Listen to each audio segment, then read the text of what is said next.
ಅಂತಾಳೆ. ಏನು ಏನು ಹೇಳ್ತಿದ್ರೆ ನೀವು ಅಂತಂದ್ಬಿಟ್ಟು ಇಲ್ಲಿ ಚಿರು ಕೋಪ ಮಾಡ್ಕೊಳ್ತಾನೆ. ಹೌದು ಸರ್, ಅವರೇ ಮಾಡಿದ್ದು ಕಾಫಿನ ಅಂತಂದ್ಬಿಟ್ಟು ಇಲ್ಲಿ ಜಾಜಿ ಅಂತ ಇದ್ದರೆ, ಛೇ ಈ ಕಾಫಿ ಬೇಡ ನನಗೆ ಅಂತಂದ್ಬಿಟ್ಟು ಚಿರು ಅಂತಾನೆ. ದೀಪ ಅವ್ರಿಗೆ ಕೂಡ ಈ ರೀತಿ ಅನ್ನದ ಮೇಲೆ ಕೋಪ ತೋರಿಸೋದು ಇಷ್ಟ ಆಗಲ್ಲ. ಯಾರು ಮಾಡಿದ್ರೆ ಏನು, ಕಾಫಿ ಚೆನ್ನಾಗಿದ್ದರೆ ಕುಡಿಬೋದಲ್ವಾ, ದೀಪ ಅವ್ರಿಗೋಸ್ಕರ ಆದರೂ ಅಂತಂದ್ಬಿಟ್ಟು ಇಲ್ಲಿ ದಿಶಾ ಅಂತಾಳೆ. ಹೌದು, ದೀಪ ಅವ್ರಿಗೆ ಈ ರೀತಿ ಅನ್ನದ ಮೇಲೆ ಅಹಂಕಾರ ತೋರಿಸಿದ್ರೆ ಇಷ್ಟ ಆಗಲ್ಲ. ಯಾರು ಮಾಡಿದ್ರೆ ಏನಾಯಿತು, ಕಾಫಿ ಮಾತ್ರ ಸೇಮ್ ದೀಪ ಅವ್ರು ಮಾಡ್ದಂಗೆ ಇದೆ ಅಂದ್ಬಿಟ್ಟು ಚಿರಿ ಕುಡ್ಕೊಳ್ತಾ ಅಲ್ಲಿಂದ ಎದ್ದೋಗ್ಬಿಡ್ತಾನೆ. ಆಗ ಈ ಒಂದು ಜಾಜಿ ಮತ್ತು ದೀಪ ಇಬ್ಬರು ಕೂಡ ಖುಷಿ ಪಡ್ತಾ ಇರ್ತಾರೆ. ಇನ್ನು ಇತ್ತ ಸೌಂದರ್ಯ ಇಲ್ಲಿ ಯೋಚನೆ ಮಾಡ್ತಾ ಇರ್ತಾಳೆ. ಏನು ಮಾಡೋದು, ಅಲ್ಲ ಚಿರು ಮತ್ತು ದಿಶಾನ ಒಂದು ಮಾಡಬೇಕಂದ್ರೆ ಏನಾದರೂ ರಿಸ್ಕ್ ತೊಗೊಳ್ಳೇಬೇಕು ಅಂತಂದ್ಬಿಟ್ಟು ಇಲ್ಲಿ ಅಂದ್ಕೊಳ್ತಾ ಇರ್ತಾಳೆ. ಈಗ ಅದೇ ರೀತಿ ಬರಬೇಕಾದ್ರೆ ಈ ಒಂದು ದೀಪ ಸೌಂದರ್ಯ ರೂಮಲ್ಲಿ ತೊಟ್ಲು ನೋಡಿಬಿಟ್ಟು, ಇವ್ರಿಗೆ ಯಾಕೆ ಈ ಮನೆ ಮೇಲೆ ಇಷ್ಟೆಲ್ಲ ದ್ವೇಷ, ಅಲ್ಲ ಅಂಥದ್ದು ಏನು ಮಾಡಿದ್ದಾರೆ, ಇವ್ರ ಫ್ಯಾಮಿಲಿ ಬ್ಯಾಕ್ಗ್ರೌಂಡವರು, ಇವ್ರು ಎಲ್ಲಿಂದ ಬಂದಿದ್ದಾರೆ, ಇವ್ರ ಅಪ್ಪ ಅಮ್ಮ ರಿಲೇಟಿವ್ಸ್ ಏನೂ ಕೂಡ ಗೊತ್ತೇ ಇಲ್ಲ. ಇವ್ರ ಬಗ್ಗೆ ತಿಳ್ಕೊಳ್ಳೋದಾದ್ರೆ ಹೇಗೆ, ಈ ಮಗು ಬಗ್ಗೆ ಈ ತೊಟ್ಲ ಬಗ್ಗೆ ತಿಳ್ಕೊಳ್ಬೇಕಂದ್ರೆ ಏನಾದರೂ ಕ್ಲೂ ಇರ್ಬೋದು ಅಂದ್ಬಿಟ್ಟು ಕಬೋರ್ಡ್ಗೆ ಬಂದುಬಿಟ್ಟು ಇಲ್ಲಿ ಸೌಂದರ್ಯ ಏನಾದರೂ ಬಿಟ್ಟಿದ್ದಾಳೆ ಅಂತಂದ್ಬಿಟ್ಟು ನೋಡ್ತಾ ಇರ್ತಾಳೆ. ಕಬೋರ್ಡಲ್ಲಿ ಯಾವುದೇ ರೀತಿ ಒಂದು ಕ್ಲೂ ಕೂಡ ಸಿಗೋದೇ ಇಲ್ಲ. ಛೇ ಏನು ಮಾಡೋದು, ಅಲ್ಲ ಇವ್ರ ಮಗುವಿನ ಬಗ್ಗೆ ತಿಳ್ಕೊಳ್ಳೋಕ್ಕೆ ಏನು ಸಿಗ್ತಾನೆ ಇಲ್ಲ. ಇವ್ರಿಗೆ ಮಗು ಆಗಿದೆಯಾ ಇಲ್ವಾ, ಇಲ್ಲ ಏನಾದರೂ ಪ್ರಾಬ್ಲಮ್ಮ, ಯಾಕೆ ಇಷ್ಟೆಲ್ಲ ದ್ವೇಷ ಮಾಡ್ತಿದ್ದಾರೆ. ಅಕ್ಕ ಈ ಮನೆ ಸೊಸೆಯಾಗಿ ಬಂದರೆ ಅವಳಿಗೆ ಮಕ್ಕಳಾಗಲ್ಲ ಅಂತಂದ್ಬಿಟ್ಟು ಇಷ್ಟೆಲ್ಲ ಪ್ಲ್ಯಾನ್ ಮಾಡಿದರು, ಆದರೆ ನಾನು ಬಂದೆ. ನೆಕ್ಸ್ಟ್ ದೀಪಗೂ ಒಂದು ಗತೆ ಕಾಣಿಸ್ಬೇಕಂತ ಇಷ್ಟೆಲ್ಲ ಪ್ಲ್ಯಾನ್ ಮಾಡಿದ್ದಾರೆ. ಯಾಕೆ ಈ ಮನೆನ ಕುಡಿ ಇಲ್ದಂಗೆ ಮಾಡೋಕ್ಕೆ ಹೊರಟಿದ್ದಾರೆ, ಈ ಮನೆಗೆ ಮಕ್ಕಳೇ ಬೇಡ ಅಂತ ಯಾಕೆ ಅಂದ್ಕೊಳ್ತಾ ಇದ್ದಾರೆ ಇವರು, ಇದರಿಂದ ಏನು ದ್ವೇಷ ಇದೆ. ನಾನಂತೂ ಈ ಮನೆಗೆ ಬಂದರೆ ಮಕ್ಕಳು ಮಾಡ್ಕೊಳ್ಳೋಲ್ಲ ಅಂತಂದ್ಬಿಟ್ಟು ನನಗೆ ದಿಶಾ ಚಿರು ಒಂದಾಗಬೇಕಂತ ಇಷ್ಟೆಲ್ಲ ಪ್ಲ್ಯಾನ್ ಮಾಡಿದ್ದು. ಆದರೆ ಇವ್ರ ಆಟನೇ ತಿಳ್ತಾ ಇಲ್ಲ. ಆದಷ್ಟು ಬೇಗ ಇವ್ರು ಯಾಕೆ ಈ ಮಗು ಮೇಲೆ ಈ ತೊಟ್ಲಿಗೆ ಇಷ್ಟೆಲ್ಲ ಕನಸನ್ನು ಇಟ್ಕೊಂಡಿದ್ದಾರೆ, ಈ ಮನೆಗೆ ಯಾಕೆ ತೊಟ್ಲು ತೂಕಬಾರ್ದಂಥ ಉದ್ದೇಶ ಮಾಡ್ಕೊಂಡಿದ್ದಾರೆ ಅಂತ ತಿಳ್ಕೊಳ್ತೀನಿ. ಈ ದಿಶಾ ಆಗಿಂದ ಈ ಕೆಲಸ ಸಾಗಿದೆ. ಆದಷ್ಟು ಬೇಗ ದಿಶಾ ಈ ಕೆಲಸನ ಮಾಡಲೇಬೇಕು ನೀನು ಅಂದ್ಬಿಟ್ಟು ಇಲ್ಲಿ ತನಗೆ ತಾನೇ ಅಂದ್ಕೊಳ್ತಾ ಇರ್ತಾಳೆ ದೀಪ. ಆಗ ಸೌಂದರ್ಯ ಎಂಟ್ರಿ ಕೊಡ್ತಾಳೆ. ಇಲ್ಲಿ ದೀಪ ಫುಲ್ ಟೆನ್ಷನ್ ಆಗ್ತಾಳೆ. ವಾಟ್ ದಿಶಾ ಏನಾಯಿತು, ಅಲ್ಲ ಮ್ಯಾನೇಜ್ ಇಲ್ಲ ನಿಮಗೆ, ಅಲ್ಲ ನಾವಿಲ್ಲ ಟೈಮಲ್ಲಿ ನನ್ನ ರೂಮಲ್ಲಿ ಬಂದು ಏನೋ ಮಾಡ್ತಿರೋವಾಗಿದೆ ಅಂತಂದ್ಬಿಟ್ಟು ಇಲ್ಲಿ ಕೇಳ್ತಾ ಇರ್ತಾಳೆ ಸೌಂದರ್ಯ. ಅಯ್ಯೋ ನೋ ಮಿಸ್ ಸೌಂದರ್ಯ, ನಾನು ನಿಮಗೋಸ್ಕರ ಅಂತಾನೆ ಜಸ್ಟ್ ಬಂದೆ, ಬಟ್ ನೀವೆಲ್ಲೂ ಕಾಣಿಸ್ತಾನೆ ಇರಲಿಲ್ಲ, ಸೊ ಹೊರಡೋಣ ಅಂತ ಅಂದ್ಕೊಂಡೆ, ಅಷ್ಟರಲ್ಲಿ ಬಂದ್ರಿ ಅಂದ್ಬಿಟ್ಟು ಇಲ್ಲಿ ಅಂತ ಇರ್ತಾಳೆ ದಿಶಾ. ಓ ಹೌದಾ ಅಂತಿದ್ರೆ, ಸರಿ ಸೌಂದರ್ಯ ಏನಿದು ತೊಟ್ಲು, ಖಾಲಿ ತೊಟ್ಲು ಮನೇಲಿ ಇಟ್ಕೊಂಡಿದ್ದೀರಾ, ಈ ರೀತಿ ಖಾಲಿ ತೊಟ್ಲೆಲ್ಲ ಇಟ್ಕೋಬಾರ್ದು, ಇದರಲ್ಲಿ ಮಗು ಇದ್ದರೆ ಎಷ್ಟು ಸೂಪರಾಗಿರುತ್ತೆ ಅಲ್ವಾ. ಅದು ಬಿಡಿ, ನಿಮ್ಮ ಬಗ್ಗೆನೂ ನಾನು ಕೇಳ್ಪಟ್ಟಿದ್ದೀನಿ, ನೀವು ಚಿರುಗೋಸ್ಕರ ತಾಯ್ತನೇ ತ್ಯಾಗ ಮಾಡಿದ್ದೀರಾ ಅಂತೆ. ಸೊ ಈಗ ಚಿರುವ್ರಿಗೋಸ್ಕರ ನಾನು ಬಂದಿದ್ದೀನಿ. ಸೊ ದಿಶಾ ಚಿರು ಒಂದಾದಮೇಲೆ ನಿಮಗೇನಿದೆ, ನೀವು ನಿಮ್ಮ ಮಕ್ಕಳು ಮಾಡ್ಕೋಬೋದಲ್ವಾ, ನಿಮ್ಮ ತಾಯ್ತನನ ಅನುಭವಿಸ್ಬೋದು, ತುಂಬ ಚೆನ್ನಾಗಿರುತ್ತೆ ಅಂದ್ಬಿಟ್ಟು ದೀಪ ಅಂತಾಳೆ. ಆಗ ವಾಟ್ ದಿಶಾ, ನಾನು ನಿನ್ನಿಂದ ಇದನ್ನು ಎಕ್ಸ್ಪೆಕ್ಟ್ ಮಾಡ್ತಾಯಿಲ್ಲ, ಏನು ಮಾತಾಡ್ತಾ ಇದೆಯಾ, ಇಟ್ಸ್ ಪರ್ಸ್ನಲ್ ಅಂದ್ಬಿಟ್ಟು ಇಲ್ಲಿ ಸೌಂದರ್ಯ ಅಂತಿದ್ರೆ, ಸಾರಿ ಮಿಸ್ ಸೌಂದರ್ಯ ನನಗೆ ಹೇಳ್ಬೇಕನ್ನಿಸ್ತು, ಸೊ ಹೇಳ್ದೆ ಅಂತಿದ್ರೆ ಪರವಾಗಿಲ್ಲ, ಇದ್ರ ಬಗ್ಗೆ ನಾನು ನಿನಗೆ ಯಾವಾಗಾದರೂ ಉತ್ತರ ಕೊಡ್ತೀನಿ ಅಂದ್ಬಿಟ್ಟು ಸೌಂದರ್ಯ ಅಂತಾಳೆ. ಸರಿ ಆಯಿತು ಅಂದ್ಬಿಟ್ಟು ಅಲ್ಲಿಂದ ದೀಪ ಹೊರಟೋಗ್ಬಿಡ್ತಾಳೆ. ಸೌಂದರ್ಯ ಮತ್ತು ಆ ತಟ್ಲು ನೋಡಿ ಇನ್ನಷ್ಟು ಕೋಪ ಹೆಚ್ಚು ಮಾಡ್ಕೊಳ್ತಾ ಇರ್ತಾಳೆ. ಇನ್ನು ಇತ್ತ ಆಫೀಸ್ಗೆ ಹೋಗ್ಬೇಕಂದ್ಬಿಟ್ಟು ಎಲ್ಲರೂ ರೆಡಿಯಾಗಿಬಿಟ್ಟು ಆಫೀಸ್ಗಂತ ಹೋಗ್ತಾ ಇರ್ತಾರೆ. ಅಷ್ಟರೊಳಗಡೆ ಎಲ್ಲರೂ ಕೂಡ ತಿಂಡಿ ಮಾಡೋಕೆ ಕೂತ್ಕೊಂಡಿರ್ತಾರೆ. ಇನ್ನು ಇಲ್ಲಿ ತಿಂಡಿ ಎಲ್ಲ ಆದಮೇಲೆ ಚಿರು ಹೋಗೇ ಬಿಡ್ತಾನೆ ದಿಶಾನ ಕರ್ಕೊಳ್ಳೋದ ಆಫೀಸ್ಗೆ. ಇಲ್ಲಿ ದಿಶಾ ಕೂಡ ಆಫೀಸ್ಗೆ ಬರ್ತಾಳೆ. ಅದಾದಮೇಲೆ ಡ್ರೀಮ್ ಪ್ರಾಜೆಕ್ಟ್ ಬಗ್ಗೆ ಎಕ್ಸ್ಪ್ಲೇನ್ ಮಾಡ್ತಾ ಇರ್ತಾನೆ ಚಿರು ಸೌಂದರ್ಯ ಹತ್ರ. ವಾಟ್ ಚಿರು, ಇನ್ನೂ ಈ ಲಂಗದಾವಣಿ ಅಂದ್ಬಿಟ್ಟು ಇಲ್ಲಿ ಅಂತ ಇರ್ತಾಳೆ ಸೌಂದರ್ಯ. ಯಾಕೆ ಅದಕ್ಕೆ ಇಷ್ಟ ಆಗಲಿಲ್ವಾ, ಇದು ನನ್ನ ಡ್ರೀಮ್ ಪ್ರಾಜೆಕ್ಟ್, ದೀಪ ಅವ್ರ ಹೆಸರಲ್ಲಿ ಮಾಡ್ತಾ ಇರೋದು, ದೀಪ ಅವ್ರಿಗೆ ಲಂಗದಾವಣಿ ಅಂದರೆ ತುಂಬ ಇಷ್ಟ, ನಾನು ಇದನ್ನು ನೀವು ಅಪ್ರಿಷಿಯೇಟ್ ಮಾಡ್ತೀರಾ ಅಂದ್ಕೊಂಡೆ, ಆದರೆ ನೀವು ಈ ರೀತಿ ಇನ್ಸಲ್ಟ್ ಮಾಡ್ತಾ ಇದ್ದೀರ ಅಂದ್ಬಿಟ್ಟು ಚಿರು ಅಂತಾನೆ.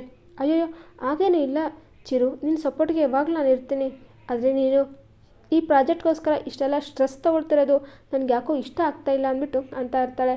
ಅಯ್ಯೋ ದೀಪ ಅವ್ರಿಗೋಸ್ಕರ ನಮ್ಮ ಪ್ರಾಣ ಬೇಕಾದರೂ ಬಿಡ್ತೀನಿ ಅಂದ್ಬಿಟ್ಟು ಇಲ್ಲಿ ಚಿರು ಅಂತಾನೆ. ಸರಿ ಹಾಗಾದರೆ ಇದಕ್ಕೊಂದು ಸೈನ್ ಬೇಕಿತ್ತು, ಸೈನ್ ಮಾಡೋದಕ್ಕೆ ನೀವು ಅಂದ್ಬಿಟ್ಟು ಇಲ್ಲಿ ಚಿರು ಅಂತಿದ್ರೆ, ಏನು ಸೈನಾ, ಬಾಯಿ ಇಲ್ಲಿ ಅಂದ್ಬಿಟ್ಟು ಚಿರುನ ಕರ್ಕೊಂಡ್ಬಿಟ್ಟು ಇಲ್ಲಿ ಹಲೋ ಗಾಯ್ಸ್ ಅಂದ್ಬಿಟ್ಟು ಇಲ್ಲಿ ಎಂಪ್ಲಾಯೀಸ್ ಎಲ್ಲ ಹೇಳ್ತಾ ಇರ್ತಾಳೆ. ಇನ್ನು ಮುಂದೆ ದಿಶಾ ಬರೀ ಕಂಪ್ನಿ ಎಂಪ್ಲಾಯಿ ಡಿಸೈನರ್ ಮಾತ್ರ ಅಲ್ಲ, ಈ ಕಂಪ್ನಿ ಓನರ್ ಕೂಡ. ಇನ್ನು ಮುಂದೆ ಅವಳಿಗೆ ಏನೇ ಸೈನ್ ಬೇಕೆಂದರೂ ಅವಳ ಹತ್ರನೇ ಕೇಳಬೇಕು, ವಿತ್ ಪರ್ಮಿಷನ್ ಬೇಕು ಅಂದ್ರೂ ದಿಶಾ ಹತ್ರನೇ ಬರಬೇಕು ನೀವು ಅಂದ್ಬಿಟ್ಟು ಇಲ್ಲಿ ಕಂಪ್ನಿಯ ಅಥಾರಿಟಿ ಎಲ್ಲ ದಿಶಾ ಕೈಲಿ ನೀಡ್ತಾ ಇದ್ದೀನಿ ಅಂತಂದ್ಬಿಟ್ಟು ಸೌಂದರ್ಯ ಅಂತಾಳೆ. ಇದರಿಂದ ಎಲ್ಲರೂ ಖುಷಿಯಾಗಿ ಕ್ಲಾಪ್ಸ್ ಎಲ್ಲ ಮಾಡ್ತಾ ಇರ್ತಾರೆ. ವಾವ್ ಸೂಪರ್ ಅಂದ್ಬಿಟ್ಟು ಇಲ್ಲಿ ಚಿರುಗೆ ಶಾಕ್ ಆಗುತ್ತೆ. ಏನದಕ್ಕೆ ನೀವು, ಅಲ್ಲ ಇದೆಲ್ಲ ಅವ್ರಿಗೆ ಯಾಕೆ ಕೊಟ್ರಿ ಅಂತೀರಿ. ಅಯ್ಯೋ ಚಿರು, ಈಗ ಅವಳು ನಿನ್ನ ಹೆಂಡ್ತಿ, ದೊಡ್ಡ ಮನೆ ಸೊಸೆ, ಆದರೆ ಬರೀ ಒಂದು ಕಂಪ್ನೀಲಿ ಎಂಪ್ಲಾಯ್ ಇದ್ದರೆ ಏನು ಚೆನ್ನಾಗಿರುತ್ತೆ. ನೀನೇ ಹೇಳು. ನಾವು ಮಾತ್ರ ಉನ್ನತ ಸ್ಥಾನದಲ್ಲಿದ್ದು ಅವಳಿಗೆ ಒಂದು ಏನಾದರೂ ಕೊಡಲೇಬೇಕಲ್ವ, ಅದಕ್ಕೆ ಈ ಕಂಪ್ನಿ ಅಥಾರಿಟಿಯೆಲ್ಲ ಅವಳ ಕೈಗೆ ಕೊಟ್ಟಿದ್ದೀನಿ. ಇನ್ಫ್ಯಾಕ್ಟ್ ನಿನಗೆ ಈ ಡ್ರೀಮ್ ಪ್ರಾಜೆಕ್ಟ್ ಓಕೆ ಆಗಬೇಕಂತಂದರೆ ಅದು ಅವಳ ಹತ್ರನೇ ಹೋಗಿ ಸೈನ್ ಹಾಕ್ಸೋಬೇಕು. ನೀವು ಕ್ಯಾರಿಯರ್ ಅಂದ್ಬಿಟ್ಟು ಸುಂದರ ಅಲ್ಲಿಂದ ಹೋಗ್ತಾಳೆ. ದೀಪಗಂತೂ ತುಂಬಾ ಖುಷಿ ಆಗ್ತಾ ಇರುತ್ತೆ. ಗೊತ್ತು ಹಸ್ಬೆಂಡು ನಿಮಗೆ ಇದೆಲ್ಲ ಇಷ್ಟ ಇಲ್ಲ ಅಂದ್ಬಿಟ್ಟು, ಬಟ್ ನಾನು ಏನು ಮಾಡಲಿ, ಸೌಂದರ್ಯ ಅಟ್ಟಹಾಸ ಮೆರಿಬೇಕು ಅಂತಂದರೆ ಇದೆಲ್ಲ ಮಾಡಲೇಬೇಕು. ದಿಶಾಗಿ ನಾನು ಮಾಡ್ತಿರೋ ಕರ್ತವ್ಯ ಇದು ಅಂದ್ಬಿಟ್ಟು ಇಲ್ಲಿ ದೀಪ ಅಂದ್ಕೊಳ್ತಾ ಇರ್ತಾಳೆ ಮನಸ್ಸಲ್ಲಿ. ಇನ್ನು ದೀಪ ರೂಮಲ್ಲಿ ಆಫೀಸ್ ರೂಮಲ್ಲಿ ಇರ್ತಾಳೆ. ಆಗ ಚಿರು ಅಲ್ಲಿಗೆ ಎಂಟ್ರಿ ಕೊಟ್ಬಿಟ್ಟು, ನನಗೆ ಈ ಪ್ರಾಜೆಕ್ಟ್ಗೆ ಸೈನ್ ಬೇಕಿತ್ತು, ಪ್ಲೀಸ್ ಸೈನ್ ಮಾಡಿ ಅಂದ್ಬಿಟ್ಟು ಚಿರು ಅಂತ ಇದ್ದರೆ, ಬಟ್ ಸೈನ್ ಏನೋ ಮಾಡ್ತೀನಿ, ನನಗೆ ಕೆಲವೊಂದು ಕಂಡೀಷನ್ ಇದೆ ಅಂದ್ಬಿಟ್ಟು ಇಲ್ಲಿ ಅಂತ ಇರ್ತಾಳೆ ದಿಶಾ.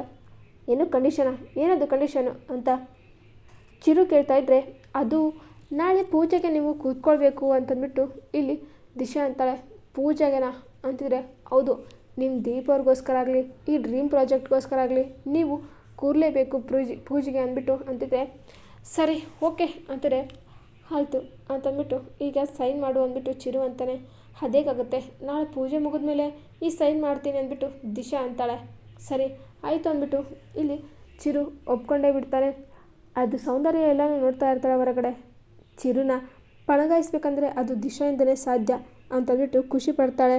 ಇನ್ನು ಇತ್ತ ಕಡೆ ಮನೆಗೆ ಬರ್ತಾರೆ. ಈ ಎಲ್ಲರೂ ಬಂದಮೇಲೆ, ದಿಶಾ ನೀನು ಶಾಪಿಂಗ್ ಎಲ್ಲ ಮಾಡಬೇಕಾಯ್ತಮ್ಮ ಪೂಜೆಗೆಲ್ಲ ಅಂತಂದ್ಬಿಟ್ಟು ಅಂತ ಇದ್ದರೆ, ಅಯ್ಯೋ ಬೇಡ ಸೌಂದರ್ಯ, ನಮ್ಮ ಹತ್ರ ಎಲ್ಲ ಟ್ರೆಡಿಷ್ನಲ್ ಡ್ರೆಸ್ ಇದೆ ಅಂದ್ಬಿಟ್ಟು ಹೀಗೆ ಮಾತಾಡ್ತಾ ಇರ್ತಾಳೆ. ಏನು ಹೇಳ್ತಿದ್ದೀನಿ ನೀನು ಅಂತಿದ್ರೆ, ಹೌದು ನಮ್ಮ ಹತ್ರ ಇದ್ದಾವೆ, ಸುಮ್ಮನೆ ಯಾಕೆ ವೇಸ್ಟ್ ಮಾಡೋದು ಅಂದ್ಬಿಟ್ಟು ಅಂತ ಇದ್ದರೆ, ಇನ್ನಿತ್ತ ಎಲ್ಲರೂ ಕೂತ್ಕೊಂಡಿರ್ತಾರೆ. ಆಗ ಈ ಒಂದು ಚಿಕ್ಕ ಮಾವ ಅಂತಂದ್ಬಿಟ್ಟು ಭಾಸ್ಕರ್ ಅವರು ಕಾಫಿ ಕುಡಿತಾ ಅಯ್ಯೋ ದೀಪ ಮಾಡಿದರೆ ಸೂಪರ್ ಆಗಿರೋದು, ಈ ಕಾಫಿ ತುಂಬಾ ಮಿಸ್ ಮಾಡ್ಕೊಳ್ತೀನಿ ಅಂದ್ಬಿಟ್ಟು ಅಂತಾರೆ. ಆಗ ನೆತ್ತಿಗಿರುತ್ತೆ ದೀಪಗೆ. ಆಗ ಏನಾಯ್ತಮ್ಮ ದಿಶಾ ಅಂತಿದ್ರೆ, ಏನೂ ಇಲ್ಲ ಚಿಕ್ಕ ಮಾವ ಅಂದ್ಬಿಟ್ಟು ಅಂತಾರೆ. ಮಾವ ಗೊತ್ತಾಗಲ್ವ ನಿಮಗೆ, ದೀಪ ಇಟ್ಕೊಂಡು ದಿಶಾ ಮುಂದೆನೇ ಹೊಗಳ್ತಾ ಇದ್ದಾರೆ ಅಂದ್ಬಿಟ್ಟು ಅಂತ ಇದ್ದರೆ, ಅಯ್ಯೋ ಹಾಗೆಮ್ಮ, ಈ ಕಾಫಿ ಟೀ ಕುಡ್ದಾಗೆಲ್ಲ ನಮ್ಮ ದೀಪನೇ ನೆನಪಾಗ್ತಾಳೆ ಅಂದ್ಬಿಟ್ಟು ಇಲ್ಲಿ ಅಂತ ಇರ್ತಾನೆ ಭಾಸ್ಕರ್. ಆಗ ಇವತ್ತು ಬೆಳಿಗ್ಗೆನೇ ನಾನು ಹಸ್ಬೆಂಡ್ಗೆ ದೀಪನ ನೆನ್ಪು ಮಾಡಿದ್ದೀನಿ, ನಿಮಗೂ ಕೂಡ ಕಾಫಿ ಮಾಡಿಕೊಟ್ಟು ದೀಪನ ನೆನ್ಪು ಮಾಡ್ತೀನಿ ಚಿಕ್ಕ ಮಾವ ಅಂದ್ಬಿಟ್ಟು ಇಲ್ಲಿ ದೀಪ ಮನಸ್ಸಲ್ಲಿ ಅಂದ್ಕೊಳ್ತಾಳೆ. ಚಿರು ಬಂದಿರ್ತಾನೆ. ಚಿರು 100 ವರ್ಷ ಆಯಸ್ಸು ನೀಡು, ನೀನು ಮತ್ತು ದಿಶಾ ಇಬ್ಬರು ಕೂಡ ಹೋಗಿ ಶಾಪಿಂಗ್ ಮಾಡ್ಕೊಂಬನ್ನಿ ಅಂದ್ಬಿಟ್ಟು ಅಂತಾರೆ. ಶಾಪಿಂಗ್ ಹಾಕಿ ನನ್ನ ಹತ್ರ ಬಟ್ಟೆ ಇದೆ ಅಂತಿದ್ರೆ, ಇಲ್ಲಿ ದಿಶಾ ಕೂಡ ನನ್ನ ಹತ್ರ ಕೂಡ ಬಟ್ಟೆ ಇದೆ ಅಂದ್ಬಿಟ್ಟು ಅಂತಾರೆ. ಅದೆಲ್ಲ ಗೊತ್ತಿಲ್ಲ, ಶಾಪಿಂಗ್ ಹೋಗ್ಬೇಕಂದ್ರೆ ಹೋಗಬೇಕು ಅಂದ್ಬಿಟ್ಟು ಸೌಂದರ್ಯ ಅಂತಿದ್ರೆ, ಸರಿ ಆಯಿತು ಅಂದ್ಬಿಟ್ಟು ಚಿರು ಇಲ್ಲಿ ಒಪ್ಕೋತಾನೆ. ದೀಪಗೂ ಕೂಡ ತುಂಬಾ ಖುಷಿ ಆಗ್ತಾ ಇರುತ್ತೆ. ಇನ್ನು ಇತ್ತ ಕಡೆ ನೆಕ್ಸ್ಟ್ ಪೂಜೆಗಂತ ತಯಾರಿ ಎಲ್ಲ ನಡೆಸಿರ್ತಾರೆ. ಇನ್ನು ಇತ್ತ ಪೂಜೆಗೆ ದಿಶಾ ಮತ್ತು ಈ ಒಂದು ಚಿರು ಇಬ್ಬರು ಕೂಡ ಕೂತ್ಕೊಳ್ತಾರೆ. ಆಗ ಪುರೋಹಿತರು ಇವ್ರ ಸಂಸಾರದ ಬಗ್ಗೆ ಹೇಗಿದೆ, ಮುಂದಿನ ಜೀವನ ಹೇಗಿದೆ ಅಂದ್ಬಿಟ್ಟು ಕೇಳ್ತಾ ಇರ್ತಾರೆ ಈ ಒಂದು ಸೌಂದರ್ಯ. ಆಗ ಇವರಿಬ್ಬರ ಜೀವನದಲ್ಲಿ ಒಂದಾಗಬೇಕಂದ್ರೆ ಒಂದು ಪರಿಹಾರ ಮಾಡಲೇಬೇಕು, ದೊಡ್ಡ ಅನಾಹುತನೇ ಇದೆ, ಇವರಿಬ್ಬರು ಯಾವಾಗಲೂ ಕಿತ್ತಾಡ್ತಾನೆ ಇರ್ತಾರೆ ಅಂದ್ಬಿಟ್ಟು ಅಂತ ಇದ್ದರೆ, ಹೌದಾ ಏನದು ಪರಿಹಾರ ಹೇಳಿ ನಾವು ಮಾಡ್ತೀವಿ ಅಂದ್ಬಿಟ್ಟು ಇಲ್ಲಿ ಭಾಸ್ಕರ್ ಅಂತಾರೆ. ಅದು ಇವ್ರ ತಾಯಿ ಯಾರು, ಅವ್ರ ತಾಯಿನ ಕರೆಸಿ ಅಂತೇಳ್ಬಿಟ್ಟು ಅಂತಿದ್ರೆ, ಅವ್ರಿಗೆ ತಾಯಿ ಇಲ್ಲ, ಅವ್ರ ತಾಯಿ ಸ್ಥಾನದಲ್ಲಿ ನಾನೇ ಇರೋದು, ಹೇಳಿ ಏನು ಬೇಕಾದ್ರೂ ಮಾಡ್ತೀನಿ ಅಂದ್ಬಿಟ್ಟು ಸೌಂದರ್ಯ ಅಂತಾಳೆ. ಸರಿಯಮ್ಮ, ಹಾಗಾದರೆ ಇವರಿಬ್ಬರ ಜೀವನ ಮುಂದೆ ಚೆನ್ನಾಗಿರಬೇಕು, ಇವರು ಅನ್ಯೋನ್ಯತೆಯಾಗಿರ್ಬೇಕಂತಂದರೆ ಇರೋದು ಒಂದೇ ಒಂದು ಪರಿಹಾರ, ಅದು 7 ಮನೆಗೆ ಹೋಗಿ ಭಿಕ್ಷೆ ಎತ್ತಿ ಭಿಕ್ಷಾಟನೆ ಮಾಡಿ ಅಕ್ಕಿನ ತರಬೇಕು, ಅದನ್ನು ಅನ್ನಪ್ರಸಾದ ಮಾಡಿಬಿಟ್ಟು ಈ ನವದಂಪತಿಗಳಿಗೆ ನೀಡಬೇಕು ಅಂದ್ಬಿಟ್ಟು ಅಂತಾರೆ. ಏನು ಹೌದಾ, ಸರಿ ಹಾಗಾದರೆ ನಾನು ಇದಕ್ಕೆ ಓಕೆ ಅಂದ್ಬಿಟ್ಟು ಇಲ್ಲಿ ಸೌಂದರ್ಯ ಸಿಂಪಲ್ಲಾಗಿ ಸೀರೆ ಎಲ್ಲ ಉಟ್ಕೊಂಡು ಒಡವೆ ಏನೋ ಹಾಕ್ಕೊಳ್ದೆ ಬೀದಿ ಬಂದು ಮನೆಯಲ್ಲಿ ಭಿಕ್ಷಾಟನೆ ಮಾಡ್ತಾ ಇರ್ತಾಳೆ. ಎಲ್ಲರೂ ಕೂಡ ಅಕ್ಕಿನ ಹಾಕ್ತಾ ಇರ್ತಾರೆ. ಬಿಸಿಲು ಫುಲ್ ಸೆಕೆ ಆಗ್ತಾ ಇರುತ್ತೆ. ಸೌಂದರ್ಯಗಂತೂ ಫುಲ್ ಟ್ಯಾನ್ ಆಗಿಬಿಟ್ಟು ಸುಸ್ತಾಗ್ತಾ ಇರ್ತಾಳೆ. ಅಪ್ಪ ದೇವರೇ ಅಂತಂದ್ಬಿಟ್ಟು ಫುಲ್ ಸಂಕಟ ಆಗ್ತಾ ಇರುತ್ತೆ ಈ ಒಂದು ಸೌಂದರ್ಯಗೆ. ಇಲ್ಲಿ ಪೂಜೆಗೆ ಕೂತ್ಕೊಂಡಿರ್ತಾಳೆ ಚಿರು ಮತ್ತು ದೀಪ ಸೌಂದರ್ಯ, ಇದನ್ನೆಲ್ಲ ನೀನು ಸೊಕ್ಕು ಮೂಡಿಸೋಕ್ಕೋಸ್ಕರ ಮಾಡ್ತಾಯಿದ್ದು, ನೀನು ಬಡವ್ರನ್ನ ಎಷ್ಟು ಕೀಳಾಗಿ ನೋಡ್ತಾ ಇದೆಯಾ, ನೀನು ಬರೀ ಅಂದಕ್ಕೆ ಮಾತ್ರ ದುಡ್ಡಿಗೆ ಮಾತ್ರ ವ್ಯಾಲ್ಯೂ ಕೊಡ್ತಾ ಇದೆಯಾ, ಅದಕ್ಕೆ ಅದೇನು ಜೀವನದಲ್ಲಿ ಮುಖ್ಯ ಇಲ್ಲ ಅಂತ ನಿನಗೆ ತೋರ್ಸೋಕ್ಕೋಸ್ಕರನೇ ಈ ದಿಶಾ ಆಗಿ ಮಾಡ್ತಿರೋಂಥ ನಾಟಕ, ಇದೆಲ್ಲ ನಾನೇ ಹೇಳ್ದೆ ಪುರೋಹಿತ್ರಿ ಅಂದ್ಬಿಟ್ಟು ಇಲ್ಲಿ ದೀಪ ಖುಷಿ ಪಡ್ತಾಳೆ. ದಿಶಾ ಮತ್ತು ಈ ಒಂದು ಪುರೋಹಿತರ ಪ್ಲಾನಿಂದಾಗಿ ಇಲ್ಲಿ ಬೀದಿ ಭಿಕ್ಷಾಟನೆ ಮಾಡೋಂಗಾಗಿರುತ್ತೆ ಸೌಂದರ್ಯಗೆ. ಇನ್ನು ಭಿಕ್ಷಾಟನೆ ಮಾಡಿ ಆ ಒಂದು ಅನ್ನಪ್ರಸಾದನ ಅಕ್ಕಿನ ತಂದುಬಿಟ್ಟು ಅನ್ನಪ್ರಸಾದ ಮಾಡಿ ಈ ಒಂದು ನವದಂಪತಿಗಳು ಇರ್ತಾರೆ. ಪುರೋಹಿತರು ತುಂಬಾ ಖುಷಿ ಆಯ್ತಮ್ಮ, ತಾಯಿ ಸ್ಥಾನದಲ್ಲಿ ಇದ್ದಿಟ್ಟು ನೀನು ಮಾಡಿದೀಯಾ, ನಿನ್ನ ಮಗನ ಜೀವನ ಮತ್ತು ಸೊಸೆ ಜೀವನ ಇಬ್ಬರು ಕೂಡ ಚೆನ್ನಾಗಿರುತ್ತೆ ಅಂದ್ಬಿಟ್ಟು ಅಂತ ಇರ್ತಾರೆ. ಸರಿ ಅವರಿಬ್ಬರು ಖುಷಿಯಾಗಿರಬೇಕು, ಅದೇ ನನ್ನ ಆಸೆ. ಚಿರುಗೋಸ್ಕರ ನಾನು ಏನು ಬೇಕಾದರೂ ಮಾಡ್ತೀನಿ, ನನ್ನ ತಾಯಿನೇ ತ್ಯಾಗ ಮಾಡಿದ್ದೀನಿ, ಚಿರು ಚೆನ್ನಾಗಿರಬೇಕು, ಅದೇ ನನ್ನ ಆಸೆ ಅಂದ್ಬಿಟ್ಟು ಸೌಂದರ್ಯ ಇಲ್ಲಿ ಬಿಲ್ಡಪ್ ಎಲ್ಲ ತೊಗೊಳ್ತಾ ಇರ್ತಾಳೆ. ಇದರಿಂದ ಎಷ್ಟೆಲ್ಲ ನಾಟಕ ಮಾಡ್ತೀಯ ಸೌಂದರ್ಯ, ನೋಡ್ತಾ ಇರೋ ನಿನ್ನ ಮುಖವಾಡನ ಯಾವ ರೀತಿ ಕಳಿಸ್ತೀನಿ ಅಂದ್ಬಿಟ್ಟು ಇಲ್ಲಿ ಅಂತ ಇರ್ತಾಳೆ ದೀಪ. ಇನ್ನು ಇತ್ತ ಕಡೆ ದೀಪಾಗೆ ತಾನು ಅಂದ್ಕೊಂಡಂತೆ ಎಲ್ಲ ಕೂಡ ಆಗ್ತಾಯಿದೆ. ಕಂಪ್ನಿ ಅಥಾರಿಟಿ ಕೂಡ ಸಿಕ್ಕಾಯಿತು. ಈ ಒಂದು ಸೌಂದರ್ಯ ಭಿಕ್ಷೆ ಬೇಡ ಥರ ಮಾಡಾಯಿತು. ಇನ್ನು ಚಿರು ದಿಶಾನ ಒಂದು ಮಾಡಬೇಕಂತ ಈ ಸೌಂದರ್ಯ ಪಡ್ತರ ಪಾಡು ಒಂದೊಂದಲ್ಲ. ಹಾಗಾದರೆ ಸೌಂದರ್ಯ ಯಾಕೆ ಮಕ್ಕಳು ಬೇಡ ಅಂತಿದ್ದಾಳೆ? ಮಕ್ಕಳಿಂದ ಇರುವಂತಹ ರಹಸ್ಯ ಆದಷ್ಟು ಬೇಗ ಈ ಒಂದು ದೀಪ ತಿಳ್ಕೊಳ್ತಾಳ. ಸೌಂದರ್ಯ ಮುಖವಾಡನ ಕಳ್ಸೋಕ್ಕೆ ಸಾಕ್ಷಿ ಸಮೇತ ಚಿರು ಮುಂದೆ ಬಟ ಬಯಲು ಮಾಡೋಕ್ಕೆ ಈ ಸಾಕ್ಷಿಗಳೆಲ್ಲ ದೀಪಗೆ ಒಂದೊಂದಾಗಿ ಸಿಗ್ತಾವ. ಈ ಸೌಂದರ್ಯ ಬ್ಯಾಕ್ಗ್ರೌಂಡ್, ಸೌಂದರ್ಯ ರಹಸ್ಯ ಎಲ್ಲದೂ ಕೂಡ ರಿವೀಲ್ ಆಗುತ್ತಾ ಅಂತ ನೋಡೋಣ. ಈ ವಿಡಿಯೋ ನಿಮಗೆ ಇಷ್ಟ ಆದರೆ ಪ್ಲೀಸ್ ಲೈಕ್ ಮಾಡಿ, ಶೇರ್ ಮಾಡಿ, ಕಮೆಂಟ್ ಮಾಡಿ. Thank you for watching.